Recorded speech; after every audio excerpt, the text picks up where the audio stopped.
ሽንቴ በጣም ስለሚያስቸግረኝ መቆጣጠር ሲከብደኝ ነው ትምህርት ቤት መሄድ ያቆምኩት የነበረው። በጣም ረጅሙን ጊዜን ትምህርት ቤት ባለመሄድ እታወቃለሁ። ትምህርት ቤት ማልሄደው ብዙ ሰው የሚመስለው ቸልተኛ መሆን፣ የትምህርት ፍላጎት ማጣት ምናምን ነው። ግን እኔ ሽንቴ በጣም ስለሚያስቸግረኝ መቆጣጠር ሲከብደኝ ነው ትምህርት ቤት መሄድ ያቆምኩት የነበረው።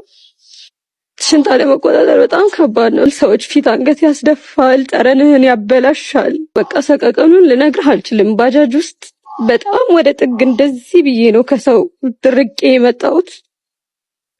የኢትዮጵያ ሕዝብ በምንድን ነው ሊያግዝሽ የሚችለው? ታደርጉልኝ ከቻላችሁ መታከም፣ መዳን፣ ከዛም ባለፈ ደግሞ እግሬም የተሻለ አርቲፊሻል የሚገኝበት ሁኔታ ካለ መራመድ እችላለሁና ከሕክምናው ባሻገር በዚህ ሰዓት ላይ ምን ያስፈልግሻል? በዚህ ሰዓት ሕክምናው እስከሚደረግልኝ ዳይፐር ማድረግ መጀመር አለብኝ። የኢትዮጵያ ንግድ ባንክ አካውንት አለሽ? አዎ አለኝ። አንዴ ንገረኝ። 1060 35 96 629 በማስም ነው ያለው? በእኔ በአብጸጋ በለጠ ስም ነው ያለው። እቺታችን ከዚህ በኋላ አንገቷን ቀና አድርጋ እንድትሄድ የሁላችንም ድጋፍና ርብርብ ያስፈልጋል። ለይታችን አቅማችን በፈቀደ ሁሉ እንድናግዛት በትህትና በአክብሮት እጠይቃችኋለሁ። ይህ ቪዲዮ ለብዙሃን እንዲደርስ የቻላችሁትን ኃይል ሼር፣ ኮፒ ሊንክ፣ ሪፖስት ማድረጋችሁንም እንዳትረሱ።